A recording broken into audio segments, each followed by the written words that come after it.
ರಾಜ್ಯ ಬಿಜೆಪಿಯಲ್ಲಿ ಆಂತರಿಕ ಸಂಘರ್ಷ ಅನ್ನೋದು ಮುಗಿಯದ ಅಧ್ಯಾಯ ಆಗ್ತಾ ಇದೆ. ಅದರಲ್ಲೂ ಕೂಡ ಯತ್ನಾಳ್ ವರ್ಸಸ್ ವಿಜೇಂದ್ರ ಬಣದ ಟಾಕ್ ವಾರ್ ಅಂತೂ ಇವತ್ತು ತೀವ್ರ ಸ್ವರೂಪವನ್ನ ಪಡೆದುಕೊಳ್ತಾ ಇದೆ. ಒಂದೇ ಪಕ್ಷದಲ್ಲಿ ಪರಸ್ಪರ ದಾಖಲೆ ಬಿಡುಗಡೆಗೆ ಸವಾಲನ್ನ ನಾಯಕರುಗಳು ಹಾಕೋದಕ್ಕೆ ಸಜ್ಜಾಗಿದ್ದಾರೆ. ವಿಜೇಂದ್ರ ವಿರುದ್ಧ ಯತ್ನಾಳ್ ಅಡ್ಜಸ್ಟ್ಮೆಂಟ್ ಪಾಲಿಟಿಕ್ಸ್ ನ ಗಂಭೀರ ಆರೋಪವನ್ನು ಮಾಡ್ತಾ ಇದ್ದಾರೆ. ಪಕ್ಷದ ರಾಜ್ಯಾಧ್ಯಕ್ಷನ ಮೇಲೆ ಅಡ್ಜಸ್ಟ್ಮೆಂಟ್ ಪಾಲಿಟಿಕ್ಸ್ ನ ಆರೋಪ. ಡಿಕೆಶಿ ಬಳಿ ವಿಜೇಂದ್ರ 20 ಪತ್ರಗಳಿಗೆ ಸಹಿ ಹಾಕಿಸಿಕೊಂಡಿದ್ದಾರೆ ಅಂತ ಬಾಂಬ್ ಸಿಡಿಸಿದ್ದಾರೆ ಯತ್ನಾಳ್ ಶುಭ ಮುಹೂರ್ತಕ್ಕೆ ಕಾಯದೆ ದಾಖಲೆ ಬಿಡುಗಡೆ ಮಾಡಲಿ. ಯತ್ನಾಳ್ ಹೆಗಲ ಮೇಲೆ ಕೆಲವರು ಗನ್ನನ್ನ ಇಟ್ಟು ಗುಂಡು ಹಾರಿಸುತ್ತಿದ್ದಾರೆ ಅಂತ ಯತ್ನಾಳ್ ಮಾಡಿದಂತಹ ಗಂಭೀರ ಆರೋಪಕ್ಕೆ ವಿಜೇಂದ್ರ ಅವರು ಟಕ್ಕರ್ ಕೊಡ್ತಾ ಇದ್ದಾರೆ. ದಾಖಲೆ ಇದ್ರೆ ಬಿಡುಗಡೆ ಮಾಡಲಿ. ಹಿಟ್ ಅಂಡ್ ರನ್ ಹೇಳಿಕೆಗಷ್ಟೇ ಇವೆಲ್ಲವೂ ಸೀಮಿತವಾಗುತ್ತಾ ಅನ್ನೋ ಪ್ರಶ್ನೆ ಕೂಡ ಇದೆ. ಯಾಕಂದ್ರೆ ರಾಜ್ಯ ರಾಜಕಾರಣದ ಇತಿಹಾಸದಲ್ಲಿ ಇಲ್ಲಿ ತನಕ ಯಾವುದೇ ರಾಜಕಾರಣಿಗಳು ದಾಖಲೆಯನ್ನು ಬಿಡುಗಡೆ ಮಾಡುವಂತಹ ಸಾಹಸಕ್ಕೆ ಕೈ ಹಾಕಿಲ್ಲ. ಯತ್ನಾಳ್ ಅದೇ ಲಿಸ್ಟಿಗೆ ಸೇರ್ತಾರ ಅಥವಾ ಭಿನ್ನವಾಗಿ ನಿಲ್ತಾರ, ಅಥವಾ ಕೇವಲ ಆರೋಪ ಪ್ರತ್ಯಾರೋಪಗಳಿಗೆ ಸ್ಟೇಟ್ಮೆಂಟ್ ಸೀಮಿತ ಆಗುತ್ತಾ? ನಮ್ಮ ವಿರುದ್ಧ ಷಡ್ಯಂತ್ರ ನಡೀತು, ಸೋಲಿಸ್ಬೇಕಂತ ಮಾಡಿದ್ರು, ಟಿಕೆಟೇ ಕೊಡಬಾರ್ದತ್ ಮಾಡಿದ್ರು. ಯಾವೆಲ್ಲ ನಾವು ತಾಳ್ಮೆಯಿಂದ ಇದ್ದೀವಿ. ರಮೇಶ್ ಜಾರಕಿಹೊಳಿ ಮೇಲೂ ಭಾಳ ಅವ್ರಿಗೂ ಭಾಳ ಅನ್ಯಾಯ ಮಾಡಿದ್ದಾರೆ. ನಮ್ಮ ಏನು ಗುಂಪಿನಲ್ಲಿರೋ ಭಾಳಷ್ಟು ಜನರಿಗೆ ಅನ್ಯಾಯ. GM ಸಿದ್ದೇಶ್ವರ ಅವ್ರಿಗೆ ಹಾಡು ಹಗಲೇ ಅವರ ಇವ್ರ ಜೋಡ ಸಾಬನೂರ್ ಜೊತೆ ಕೂಡಿ ಅಲ್ಲಿ ಈಶ್ವರ್ ಖಂಡ್ರೆ ಜೋಡ ಕೂಡಿ ಏನು ಅನ್ಯಾಯ ಮಾಡಿದ್ದಾರೆ ಎಲ್ಲವೂ ಗೊತ್ತಿದೆ. ಅದನ್ನು ನಾನು ತೆಗಿಲಿಕ್ಕೆ ಹೋಗೋದಿಲ್ಲ. ಅದು ಜನರಿಗೆ ಗೊತ್ತಿದೆ. ಜನ ಏನು ಮೊದಲಿನಂಗಿಲ್ಲ. ಜನ ಮಾಧ್ಯಮಗಳು ನೋಡ್ತಾರೆ, ಸೋಷಿಯಲ್ ಮೀಡಿಯಾ ನೋಡ್ತಾರೆ, ಎಲ್ಲರದು ಬಣ್ಣ ಗೊತ್ತಿದೆ. ಉಪಚುನಾವಣೆಯಲ್ಲಿ ಯಾರು ಏನು ಮಾಡಿದ್ರು? ಚುನಾವಣೆಯನ್ನು ನಾವು ಸೀರಿಯಸ್ ಆಗಿ ತೊಗೊಂಡಿರಲಿಲ್ಲ. ಪತ್ರಿಕೆಯಲ್ಲಿ ಬಂದಿದೆ. ಇದನ್ನು ಬೇಕಾದ್ರೆ ನಾನು ಒಂದು ದಾಖಲೆ ಕೊಡ್ತೀನಿ. ಮತ್ತೊಬ್ಬ ರಾಜ್ಯಾಧ್ಯಕ್ಷ ಆಗಿ ಉಪಚುನಾವಣೆನೇ ಸೀರಿಯಸ್ ತೊಗೊಂಡಿಲ್ಲ ಅಂದರೆ ನೀವು ಯಾಕೆ ಸೀರಿಯಸ್ ತೊಗೊಲಿಲ್ಲ ಅನ್ನೋದು ಈ ರಾಜ್ಯದ ಜನರಿಗೆ, ಪಕ್ಷದ ಕಾರ್ಯಕರ್ತರಿಗೆ ಹೇಳಬೇಕಟ್ಟೆ. ಮತ್ತೊಮ್ಮೆ ಮುಖ್ಯಮಂತ್ರಿ ಯಡಿಯೂರಪ್ಪ ಆಗಬೇಕಾದ ಕಾರಣ ರಮೇಶ್ ಜಾರಕಿಹೊಳಿಯವ್ರ ಪ್ರಯತ್ನ. ಜಾರಕಿಹೊಳಿಯವರು ಕಾಂಗ್ರೆಸ್ನಲ್ಲಿ ಏನೂ ಅವರಿಗೆ ಅನ್ಯಾಯ ಆಗಿದ್ದಿಲ್ಲ. ಇದ್ದ ಸಚಿವ ಸ್ಥಾನ ಬಿಟ್ಟು ಅವರಿಗೆ ಒಬ್ಬ ಅಲ್ಲಿರುವಂತಹ ಒಂದು ಬಂಡೆ ಸುಮ್ಮನೆ ಅವ್ರು ತೊಂದರೆ ಮಾಡ್ತಾಯಿತ್ತು. ಅದು ಒಂದೇ ಉದ್ದೇಶದಿಂದ ಸುಮಾರು 17 ಜನರನ್ನ ಕರ್ಕೊಂಡು ಬಂದು ಈ ಯಡಿಯೂರಪ್ಪ ಮುಖ್ಯಮಂತ್ರಿಯಾಗಿ ಈ ವಿಜೇಂದ್ರ ಫಲಾಪೇಕ್ಷೆಗಳನ್ನು ತಗೋಲಿಕ್ಕೆ ಕಾರಣನೇ ರಮೇಶ್ ಜಾರಕಿಹೊಳಿ ಅವರು. ಒಂದು ಕ್ಷಣನೂ ಕೂಡ ತಡೆ ಮಾಡ್ದೇನೆ ಮಾನ್ಯ ಯತ್ನಾಳ್ ಗೌಡ ಪಾಟೀಲ್ ಅವರು ನಾನು ವಿನಂತಿ ಮಾಡ್ತೇನೆ, ಆಗ್ರಹವನ್ನು ಮಾಡ್ತೇನೆ. ಶುಭ ಮುಹೂರ್ತಕ್ಕೆ ಕಾಯಕ್ಕೆ ಹೋಗಬೇಡಿ ಅಂತ ಏನೇ ದಾಖಲೆ ವಿಡಿಯೋಗಳಿದ್ರೂ ಸಹ ತತ್ಕ್ಷಣ ಬಿಡುಗಡೆ ಮಾಡಿ. ಆ ಒಂದು ಅವಶ್ಯಕತೆ ನನಗಂತೂ ಖಂಡಿತ ಇಲ್ಲ. ನನ್ನ ಮುಂದಿರ್ತಕ್ಕಂಥ ನನಗೆ ಸ್ಪಷ್ಟತೆ ಇದೆ, ನನ್ನ ಗುರಿ ಬಗ್ಗೆ ಸ್ಪಷ್ಟತೆ ಇದೆ. ಎಲ್ಲ ಕಾರ್ಯಕರ್ತನ ಒಗ್ಗೂಡಿಸ್ಕೊಂಡು ಇವತ್ತು ಪಕ್ಷವನ್ನು ಮುನ್ನಡೆಸ್ತಕ್ಕಂಥದ್ದು ನಾವು ಮಾಡಬೇಕಾಗಿದೆ, ಅದನ್ನು ಮಾಡ್ತಾ ಇದ್ದೇನೆ. ಇದು ನನ್ನ ಮುಂದೆ ಇರ್ತಕ್ಕಂಥ ಗುರಿ. ಈ ರೀತಿ ಹೊಂದಾಣಿಕೆ ರಾಜಕಾರಣ, ಯಡಿಯೂರಪ್ಪನವರು ಹೊಂದಾಣಿಕೆ ರಾಜಕಾರಣ ಮಾಡಿಕೊಂಡ್ರು, ವಿಜೇಂದ್ರನು ಹೊಂದಾಣಿಕೆ ರಾಜಕಾರಣ ಮಾಡಿಕೊಂಡ್ರು. ಈ ರೀತಿ ಪದೇ ಹೇಳಿ ಇವತ್ತೇನು ಸಂಘಟನೆಗೆ ಪೆಟ್ಟನ್ನು ಕೊಡ್ತಾ ಇದ್ದಾರೆ. ಅವರಿಗೆ ಕಾರ್ಯಕರ್ತನೂ ಒಳ್ಳೇದು ಮೆಚ್ಚೋದಕ್ಕೆ ಸಾಧ್ಯ ಇಲ್ಲ, ಭಗವಂತನೂ ಕೂಡ ಒಳ್ಳೇದು ಮಾಡೋದಕ್ಕೆ ಸಾಧ್ಯ ಇಲ್ಲ.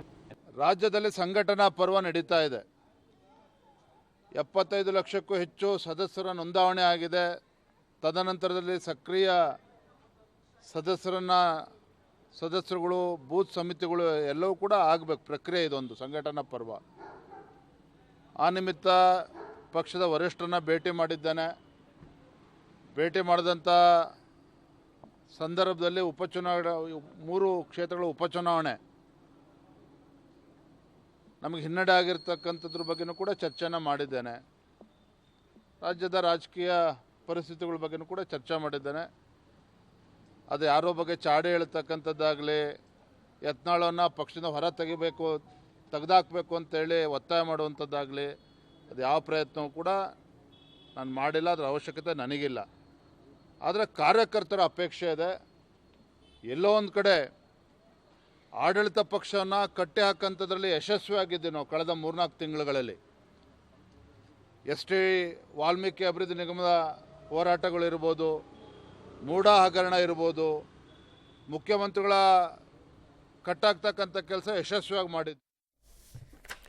ಡೀಟೇಲ್ಸ್ ಕೊಡ್ತಾರೆ ಮಸೂದ್, ನೇರ ಸಂಪರ್ಕದಲ್ಲಿ ಜಾಯಿನ್ ಆಗ್ತಾ ಇದ್ದಾರೆ. ಮಸೂದ್, ಬಿಜೆಪಿಯ ನಾಯಕರ ಕಿತ್ತಾಟ ಅಕ್ಷರಶಃ ಕಾಂಗ್ರೆಸ್ಗೆ ಇವತ್ತು ಭಾನುವಾರದ ಬಾಡೂಟದ ರೀತಿ ಕಾಣಿಸ್ತಾ ಇದೆ. ಏನ್ ಕಿತ್ತಾಟ, ಏನ್ ದಾಖಲೆಗಳು ಬಿಡುಗಡೆ ಬಗ್ಗೆ ಮಾತಾಡ್ತಾ ಇದ್ದಾರೆ, ಏನ್ ಸಂದೇಶವನ್ನು ಕೊಡ್ತಾ ಇದ್ದಾರೆ, ಯಾಕೆ ಇಂಥ ಸ್ಥಿತಿಯನ್ನ ಬಿಜೆಪಿ ತಲುಪ್ತಾ ಇದೆ ಅಂತ?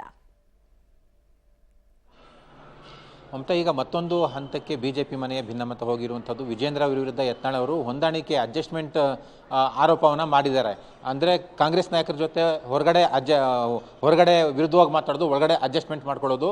ಈ ಥರ DK ಶಿವರ ಹತ್ರ 10 ಪತ್ರಗಳಿಗೆ ವಿಜೇಂದ್ರ ಅವರು ಸಹಿ ಹಾಕಿಸ್ಕೊಂಡಿರೋ ವಿಡಿಯೋ ದಾಖಲೆ ನನ್ನ ಬಳಿ ಇದೆ, ಅದನ್ನು ಬಿಡುಗಡೆ ಮಾಡ್ತೇನೆ ಅನ್ನುವಂಥ ಸವಾಲನ್ನು ಕೂಡ ಯತ್ನಾಳ್ ಅವರು ಹಾಕಿರುವಂಥದ್ದು. ಒಂದು ರೀತಿಯಲ್ಲಿ ಅಡ್ಜಸ್ಟ್ಮೆಂಟ್ ಪಾಲಿಟಿಕ್ಸ್ ವಿಚಾರದಲ್ಲಿ ಗಂಭೀರವಾದಂಥ ಆರೋಪವನ್ನೇ ಯತ್ನಾಳ್ ಅವರು ವಿಜೇಂದ್ರ ಅವರ ವಿರುದ್ಧ ಹಾಕಿ ಮಾಡಿದ್ದಾರೆ. ಈಗ ವಿಜೇಂದ್ರ ಅವರು ಕೂಡ ಇದಕ್ಕೆ ತಿರುಗೇಟ್ ಕೊಟ್ಟಿದ್ದಾರೆ. ಯಾವುದೇ ಶುಭ ಮುಹೂರ್ತಕ್ಕೆ ಯತ್ನಾಳ್ ಅವರು ಕಾಯೋದು ಬೇಡ, ಕೂಡಲೇ ಆ ದಾಖಲೆ ಬಿಡುಗಡೆ ಮಾಡಿ ಅನ್ನುವಂತಹ ಟಕ್ಕರನ್ನು ಕೂಡ ಕೊಟ್ಟಿದ್ದಾರೆ. ಒಂದು ರೀತಿಯಲ್ಲಿ ಅಡ್ಜಸ್ಟ್ಮೆಂಟ್ ವಿಚಾರದಲ್ಲಿ ಪರಸ್ಪರ ಒಂದೇ ಪಕ್ಷದಲ್ಲಿ ದಾಖಲೆ ಬಿಡುಗಡೆ ಸಮರ ಕೂಡ ನಡೀತಾ ಇರುವಂಥದ್ದು. ಯತ್ನಾಳ್ ಹೇಳಿಕೆಗೆ ವಿಜೇಂದ್ರನ್ನು ಪ್ರತಿ ಕೌಂಟರ್ ಕೊಟ್ಟಿದ್ದಾರೆ. ಆದರೆ ಈ ಅಡ್ಜಸ್ಟ್ಮೆಂಟ್ ಪಾಲಿಟಿಕ್ಸ್ ಅನ್ನೋ ವಿಚಾರದಲ್ಲಿ ಈ ಹಿಂದೆನೂ ಕೂಡ ಸಾಕಷ್ಟು ಬಾರಿ ಕೇಳಿ ಬಂದಿತ್ತು. ವಿಜೇಂದ್ರ ಅವರ ಮೇಲೇ ಯತ್ನಾಳ್ ಅವರು ಸಾಕಷ್ಟು ಬಾರಿ ಆರೋಪ ಮಾಡಿದ್ದಾರೆ.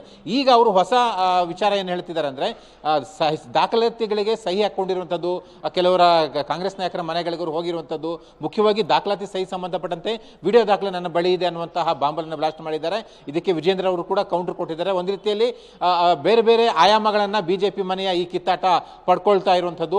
ಈಗ ಅಡ್ಜಸ್ಟ್ಮೆಂಟ್ ಪಾಲಿಟಿಕ್ಸ್ ವಿಚಾರ ಎಲ್ಲಿವರೆಗೆ ಹೋಗುತ್ತೆ ಅನ್ನುವಂಥದ್ದು ಕೂಡ ಕಾದೋಡಬೇಕು. ಮಮತಾ, ಮಸೂದ್, ಹಾಗೆ ಸಂಪರ್ಕದಲ್ಲಿರಿ, ವಾಪಸ್ ಬರ್ತೀವಿ. ಸದ್ಯಕ್ಕೆ ಅಡ್ಜಸ್ಟ್ಮೆಂಟ್ ಪಾಲಿಟಿಕ್ಸ್ ನ ಗಂಭೀರ ಆರೋಪದ ಬೆನ್ನಲ್ಲೇ ದಾಖಲೆ ಬಿಡುಗಡೆಯ ಹಂತಕ್ಕೆ ಬಿಜೆಪಿ ನಾಯಕರು ಪರಸ್ಪರ ಕಿತ್ತಾಡ್ಕೊಳ್ತಾ ಇದ್ದಾರೆ. ಅವರ ಕಚ್ಚಾಟ ಯಾವ ಹಂತಕ್ಕೆ ಹೋಗ್ತಾ ಇದೆ ಅನ್ನೋದನ್ನ ನೋಡ್ತಾ ಇದ್ದೀರಾ. ಈ ಅಧಿಕಾರದಲ್ಲಿ ಇದ್ದಾಗ ನಡೆಯುವಂತಹ ಭಿನ್ನಮತೀಯ ಚಟುವಟಿಕೆಗಳು ಬೇರೆ, ಇಲ್ಲಿ ಆಪೋಸಿಟ್. DK ಶಿವಕುಮಾರ್ ಜೊತೆಗೆ ವಿಜಯೇಂದ್ರ ಡೀಲ್ ಮಾಡ್ಕೊಂಡಿದ್ದಾರೆ. ದಾಖಲೆ ನಾನು ಬಿಡುಗಡೆ ಮಾಡ್ತೀನಿ ಅಂತ ಯತ್ನಾಳ್ ಅವರು ಸವಾಲ್ ಹಾಕಿದ್ರು. ಇದಕ್ಕೆ DK ಶಿವಕುಮಾರ್ ಅವ್ರು ಏನ್ ರಿಯಾಕ್ಷನ್ ಕೊಟ್ಟರು ಅನ್ನೋ ಕುತೂಹಲ ಕೂಡ ಇರುತ್ತೆ. ಸೊ ಅದಕ್ಕೆ ಸಂಬಂಧಪಟ್ಟಂತಹ ಡೀಟೇಲ್ಸ್ ಈಗ ಬರ್ತಾ ಇದೆ ನೋಡಿ. ಯತ್ನಾಳ್ ಅವರ ಹೇಳಿಕೆಗೆ ಪ್ರತಿಕ್ರಿಯೆ ಕೊಡೋದಕ್ಕೆ DK ಶಿವಕುಮಾರ್ ನಿರಾಕರಿಸ್ತಾ ಇದ್ದಾರೆ. ಯತ್ನಾಳ್ ಹೇಳಿಕೆ ಹೇಳ್ತಾ ಇದ್ದ ಹಾಗೆ DK ಶಿವಕುಮಾರ್ ಅವರು ನೋ ರಿಯಾಕ್ಷನ್, ನೋ ಕಮೆಂಟ್ ಅಂತ ಹೊರಟಿದ್ದಾರೆ ಅನ್ನೋದು ಗೊತ್ತಾಗ್ತಾ ಇದೆ. ನಾನಾಗ್ಲೇ ಹೇಳ್ತಾ ಇದ್ದಲ್ಲ, ಕಾಂಗ್ರೆಸ್ನವರಿಗೆ ಇದು ಭಾನುವಾರದ ಬಾಡೂಟ. ಏನ್ ರಿಯಾಕ್ಷನ್ ಕೊಟ್ಟರು, ಏನ್ ಕತೆ ಏನು ಅನ್ನೋದೆಲ್ಲ ಸೆಕೆಂಡ್ರಿ. ಬಟ್ DK ಶಿವಕುಮಾರ್ ಅವ್ರ ಜೊತೆಗಿನ ಪಾಲಿಟಿಕ್ಸ್ ಸಂಬಂಧಪಟ್ಟಂತೆ ಅವ್ರು ರಿಯಾಕ್ಷನ್ ಕೊಡದೆ ಹಾಗೆ ಹೋಗಿದ್ದಾರೆ. ಇದು ನಾನಾ ಚರ್ಚೆಗೆ ಗ್ರಾಸ ಆಗ್ತಾ ಇದೆ. ಕೆಲವು ಸಲ ರಾಜಕಾರಣಿಗಳು ಮೌನ ತಾಳೋದು ಕೂಡ ಒಂದು ಸಂದೇಶವನ್ನು ಕೊಡುತ್ತೆ.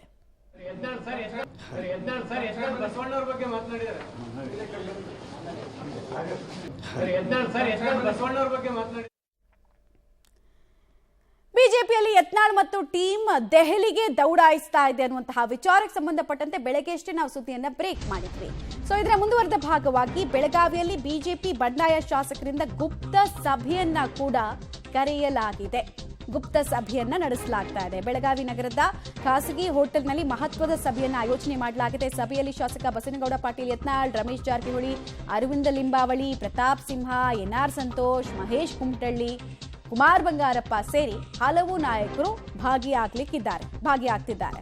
ದೆಹಲಿಯಲ್ಲಿ ವರಿಷ್ಠರ ಜೊತೆಗೆ ಯಾವ ವಿಷಯ ಚರ್ಚೆ ಮಾಡಬೇಕು, ವಕ್ಫ್ ಸೇರಿ ರಾಜ್ಯ ರಾಜಕೀಯ ಬೆಳವಣಿಗೆ ಕುರಿತು ಹೇಗೆ ಗಮನ ಸೆಳೆಯಬೇಕು ಅಂತೆಲ್ಲ ಚರ್ಚೆ ಮಾಡೋದಕ್ಕೆ ಈ ನಾಯಕರು ಬಂದಿದ್ದಾರೆ. ಸದ್ಯಕ್ಕೆ ಬಿಜೆಪಿಯಲ್ಲಿ ಬಂಡಾಯದ ಬಾವುಟವನ್ನ ಕೈಗೆತ್ತಿಕೊಂಡು ಮುಂದಕ್ಕೆ ಸಾಕ್ತಾ ಇರೋರು ಎಲ್ಲರೂ ಕೂಡ ಒನ್ ಬೈ ಒನ್ ಬರ್ತಾ ಇರೋದನ್ನು ನೀವು ಗಮನಿಸ್ತಾ ಇದ್ದೀರಾ. ಬಸನಗೌಡ ಪಾಟೀಲ್ ಯತ್ನಾಳ್, ಕುಮಾರ್ ಬಂಗಾರಪ್ಪ, ಅರವಿಂದ ಲಿಂಬಾವಳಿ ಸೇರಿದಂತೆ ಲಾಸ್ಟ್ ಟೈಮ್ ಲೋಕಸಭೆ ಮತ್ತು ವಿಧಾನಸಭೆ ಚುನಾವಣೆಯಲ್ಲಿ ತಪ್ಪು ನಿರ್ಧಾರಗಳಿಗೆ ಸೋತವರು ಮತ್ತು ಗೆದ್ದವರು ಇಬ್ಬರೂ ಕೂಡ ಅಲ್ಲಿದ್ದಾರೆ.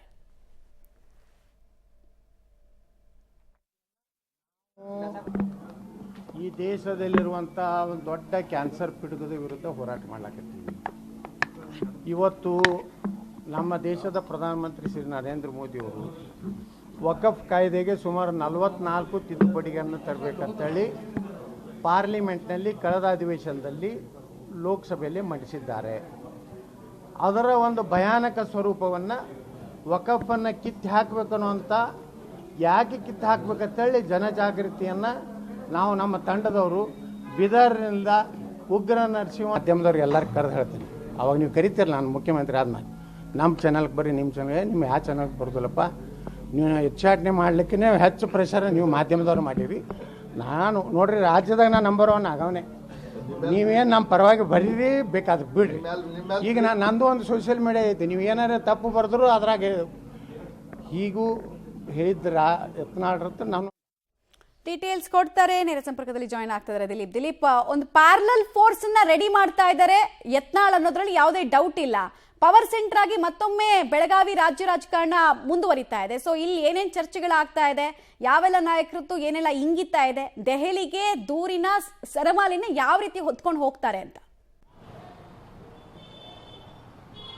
ಮಮತಾ ಪ್ರಮುಖವಾಗಿ ಸುಮಾರು 1.5 ಗಂಟೆಗಳ ಕಾಲ ಈ ಒಂದು ಖಾಸಗಿ ಒಂದು ಹೋಟೆಲ್ನಲ್ಲಿ ಸಭೆ ನಡೆಸ್ತಾರೆ. ಸಭೆ ನಡೆಸಿದ ನಂತರ ಈಗ ಕೇವಲ ಒಂದು 2 ನಿಮಿಷಗಳ ಹಿಂದ್ಗಡೆ ಒಂದು ಪಾದಯಾತ್ರೆಯನ್ನು ಮಾಡ್ಕೋತಾ ಇದ್ದಾರೆ. ಹೊಸ ವಿಚಾರವಾಗಿ ಆ ಒಂದು ಹೋರಾಟದಲ್ಲಿ ಭಾಗವಹಿಸಿ ಎಲ್ಲರೂ ಕೂಡ ಹೋಗಿದ್ದಾರೆ. ಆದರೆ ಒಂದು ಮೀಟಿಂಗಲ್ಲಿ ಸಭೆಯಲ್ಲಿ ಪ್ರಮುಖ ಚರ್ಚೆ ಏನಂತಂದರೆ ಯಾವ ಥರ ಈ ಒಂದು ದೂರುಗಳನ್ನು ತಾವು ನೀಡಬೇಕು, ಯಾರ್ಯಾರು ಯಾವ್ಯಾವ ವಿಷಯಗಳ ಮೇಲೆ ಹೈಕಮಾಂಡ್ ಜೊತೆ ಮಾತಾಡಬೇಕು ಮತ್ತು ಯಾರೇ ಮುಂಚಿನಲ್ಲಿ ಏನು ವಿಷಯನ ಮಾತಾಡಬೇಕು ಎಲ್ಲ ವಿಚಾರವಾಗಿ ಸುಮಾರು 1.5 ಗಂಟೆಗಳ ಕಾಲ ಚರ್ಚೆಯನ್ನು ಮಾಡಿದ್ರು. ಪ್ರಮುಖವಾಗಿ ಸಭೆಯಲ್ಲಿ ಬಸವನಗುಡಿ ಪಾಟೀಲ್ ಯತ್ನಾಳ್, ರಮೇಶ್ ಜಾರಕಿಹೊಳಿ, ಅರವಿಂದ್ ಲಿಂಬಾವಳಿ ಸೇರಿದಂತೆ ಬಹುತೇಕ ಎಲ್ಲರೂ ಇನ್ನು ಸುಮಾರು 10 ರಿಂದ 12 ಜನ ಒಂದು ಶಾಸಕರು, ಮಾಜಿ ಶಾಸಕರು ಎಲ್ಲರೂ ಕೂಡ ಸೇರಿದರು. ಜೊತೆಗೆ ಎಲ್ಲ ವಿಚಾರಗಳನ್ನು ಇವತ್ತು ಸಂಜೆ ಒಂದಿಷ್ಟು ಜನ ಇವತ್ತು ಸಂಜೆ ಬೆಳಗಾವಿಯಿಂದನೇ ದೆಹಲಿಗೆ ಹಾರ್ತಾರೆ. ಇನ್ನೊಂದಿಷ್ಟು ಜನ ನಾಳೆ ಬೆಳಗ್ಗೆ ಕೂಡ ಹಾರಿ ಅಲ್ಲಿ ಏನಾದ್ರು ಎಲ್ಲರೂ ಒಟ್ಟಾಗಿ ಸೇರಿ ಒಂದಾಗಿ ಹೋಗಿ ಹೈಕಮಾಂಡ್ ಮುಂದೆ ಏನು ಒಂದು ವಿಚಾರನ ತಿಳಿಸ್ಬೇಕು. ಇವತ್ತೇನು ವಿಜೇಂದ್ರ ಹೋಗಿ ಬಂದಿದ್ದಾರೆ, ಅದಾದ ನಂತರ ನಾವೇನು ಹೇಳಬೇಕು, ಹೇಗಿರಬೇಕು ಎಲ್ಲ ವಿಚಾರಗಳಂತ ಹೇಳಿ ಸುಮಾರು 1.5 ಗಂಟೆಗಳ ಕಾಲ ಸಮಗ್ರವಾದ ಚರ್ಚೆ ಮಾಡಿ ಈಗ ಒಂದು ನಿರ್ಣಯಕ್ಕೆ ಬಂದಿದ್ದಾರೆ. ಮತ್ತು ಆ ನಿರ್ಣಯವನ್ನು ಮಾಧ್ಯಮದ ಮುಂದೆ ಹೇಳಿಲ್ಲ, ನಾವು ಹೋಗಿ ನೇರವಾಗಿ ವರಿಷ್ಠರ ಮುಂದೆ ಹೇಳ್ತೀವಿ ಅಂತೇಳಿ ಯತ್ನಾಳ್ ಅವರು ತಿಳಿಸಿರುವಂಥದ್ದು. ಜೊತೆಗೆ ಮತ್ತೊಂದು ಏನು ಪ್ರಕರಣ ವಿಚಾರದಲ್ಲಿ ಯಾವುದು ಒಂದು ವಿರೋಧ ಪಕ್ಷದ ಜೊತೆ ಒಡನಾಟ ವಿಚಾರದಲ್ಲಿ ಮತ್ತೆ ನಾವು ಕೇಳಿದಾಗ ಯತ್ನಾಳ್ ಇಲ್ಲ, ಈಗ ನಮಗೆ ಕಾರ್ಯಕ್ರಮಕ್ಕೆ ಟೈಮ್ ಆಗಿದೆ, ಅಲ್ಲಿ ಹೋಗ್ತಾ ಇದ್ದೀವಿ ಅಂತ ಮಾತನ್ನು ಕೂಡ ಹೇಳಿರುವಂಥದ್ದು. ಮಮತಾ. ರೈಟ್, ಧನ್ಯವಾದ ದಿಲೀಪ್ ತಮ್ಮೆಲ್ಲ ಮಾಹಿತಿಗಾಗಿ. ಸದ್ಯಕ್ಕೆ ಬೆಳಗಾವಿ ರಾಜ್ಯ ರಾಜಕಾರಣದ ಮತ್ತೊಂದು ಸಲ ಕೇಂದ್ರ ಬಿಂದುವಾಗಿ ಪರಿಣಮಿಸ್ತಾ ಇದೆ. ಪ್ಯಾರಲಲ್ ಫೋರ್ಸ್ ಉದಯ ಆಗೋದಕ್ಕೆ ಪರ್ಯಾಯ ಶಕ್ತಿಯನ್ನ ಬಿಜೆಪಿಯಲ್ಲಿ ಬಿಲ್ಡ್ ಮಾಡೋದಕ್ಕೆ ಬೆಳಗಾವಿಯನ್ನ ಆಯ್ಕೆ ಮಾಡ್ಕೊಂಡಿದ್ದಾರೆ. ಇಲ್ಲಿರುವಂತಹ ಸಭೆಯ ಔಟ್ಕಮ್ ಏನು ಅನ್ನೋದು ಕೂಡ ಸ್ವಲ್ಪ ಹೊತ್ತಲ್ಲಿ ಗೊತ್ತಾಗುತ್ತೆ.